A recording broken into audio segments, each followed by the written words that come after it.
ఇది ఈ మాటలు రావాలి అనేటటువంటిది కరెక్ట్గా పెన్ను గీసి ఆయన చెప్పినట్టుగానే జరుగుతుంది. అసెంబ్లీలో ఆయన కనుసన్నల్లోనే భువనేశ్వర్ గారిని తిట్టారు అనేటటువంటిది రీసెంట్గా కూడా బయటకు వచ్చినటువంటి వాళ్ళు ఎవరో మాట్లాడారు, ఒక ఎమ్మెల్యేనే మాట్లాడారు, మాజీ ఎమ్మెల్యే.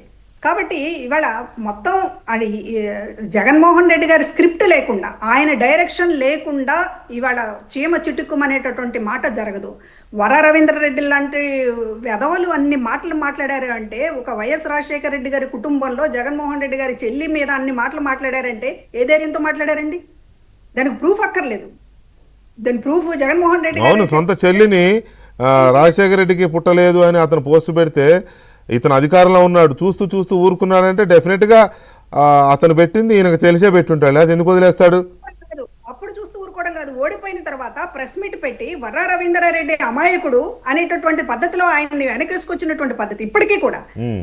ఓడిపోయిన తర్వాత కూడా, అతను అరెస్ట్ చేసిన తర్వాత కూడా అతనికి సంబంధించినటువంటి పోస్టులు చాలా నీచంగా ఉన్నాయి అనేటటువంటి అందరూ కోర్టులో కూడా చివరికి ఈ అసలు మనుషులు ఎలా పెట్టారనేటటువంటి జడ్జిలు కూడా ఆశ్చర్యపోయినటువంటి పరిస్థితుల్లో ఆయన ఒక్క మాట, ఇట్లాంటివి మేము సహించము, వైఎస్ఆర్ కాంగ్రెస్ పార్టీ ఇట్లాంటివి ప్రోత్సహించదు, నేను అసలు ఇట్లాంటి వాటిని నేను అసలు దగ్గరలోకి రానివ్వను అనేటటువంటి ఒక మాట మాట్లాడాడండి జగన్మోహన్ రెడ్డి గారు.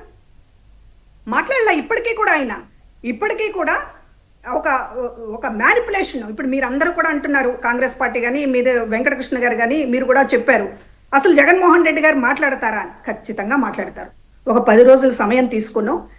విజయమ్మ గారు మాట్లాడిన లేఖ, లేకపోతే ఇవాళ షర్మిల గారు, ఎందుకంటే సాయిరెడ్డిది తేలిపోయింది అబద్ధం, ఈయన డ్రాఫ్ట్ ఇచ్చాడు, ఈయన స్క్రిప్ట్ ఇచ్చాడు, మాట్లాడించారు అనేటటువంటి అయింది. రేపు సుబ్బారెడ్డి చెప్పినా కూడా ఎవరు నమ్మరు. కాబట్టి తను ఇక డైరెక్ట్గా రంగంలోకి దిగాల్సిందే.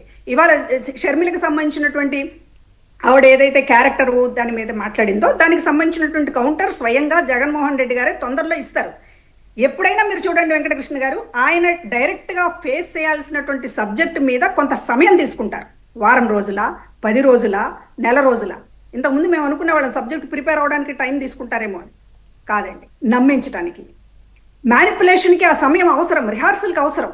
అంటే తను చెప్పింది అతికినట్టుగా తన హావభావాలు ఎక్స్ప్రెస్ చేయాలి. తను చెప్తున్నది అబద్ధం అనేటటువంటి తన మనసుకు తెలుసు, అది బయటపడకుండా ఉండాలి. ఇంత మ్యానిపులేషన్ చేయాలి. కాబట్టి ఈ రిహార్సల్కి ఆయన చాలా టైం తీసుకుంటారు.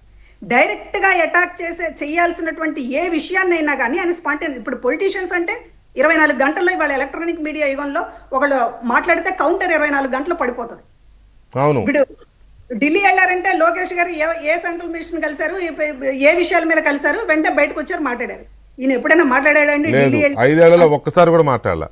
ఇక్కడ తీరుబడిగా విజయవాడ వస్తే మాట్లాడతాడు మేడం, రాకుండా ఎలా మాట్లాడతాడు?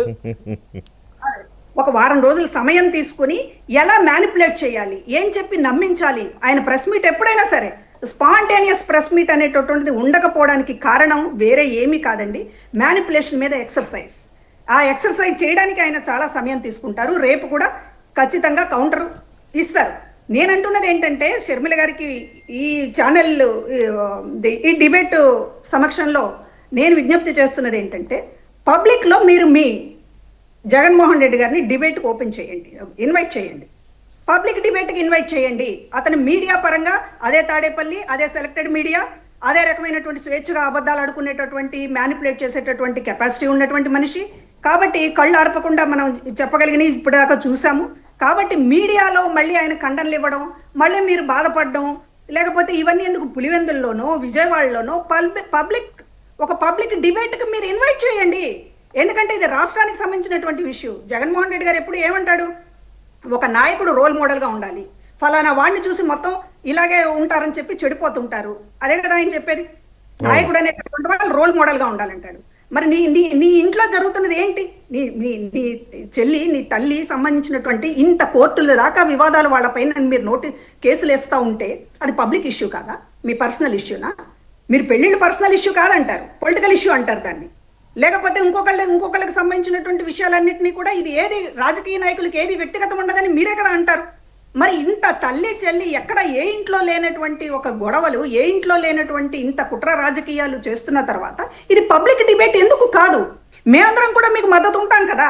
మీరు పబ్లిక్ డిబేట్కు ఆహ్వానించండి, అంతే తప్ప మీరు ఒకసారి పడడం, దాని మీద ఆయన ఒక్కొక్కళ్ళతో మాట్లాడించడం, చివరికి ఆయనే రంగంలోకి దిగి మళ్ళీ అబద్ధాలు చెప్పడం.